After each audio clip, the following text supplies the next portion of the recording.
This week we're in Minneapolis and we're gonna make it after all, just like Mary Tyler Moore, but admittedly I guess I'm a bit more of a Rhoda. The moral of the story here is don't try to tourist before you've had your coffee, and there's a really cute place called Geekhaven just outside of the city.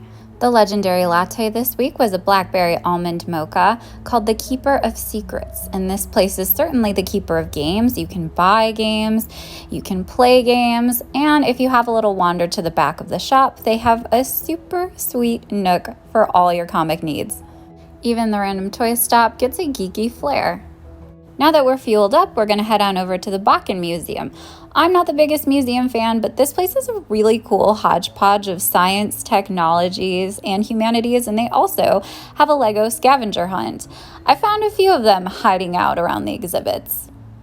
You can start off by writing your own 6-word memoir. I wrote The Wind Carries and Adventure Drives, and then you can take a more shocking turn. That's a 1905 electricity treatment machine. I'm not sure that it cures any medical ailments, but it definitely gives you pins and needles. My favorite part about this museum was Frankenstein's laboratory and the Mary Shelley exhibit. So let's take a closer look at the woman who spent 3 spooky nights coming up with the classic tale. Most of the craft was, how should I say it, unconventional. She was a writer and radical of her time.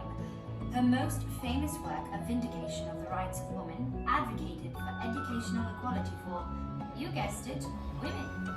Mary Shelley's upbringing was extraordinary, and I think this helped contribute to such a fantastic and much-loved tale. I would be remiss if I didn't mention the peaceful medical garden on the grounds. These plants have been used for centuries for everything from fighting colds to treating arthritis to helping with depression and stress. And it doesn't hurt that they create quite a tranquil, picturesque view around the museum. Speaking of tranquil, there's this very quiet park just across the street from the museum. Jack and I went there on his midday walk, and I must say, we can't complain.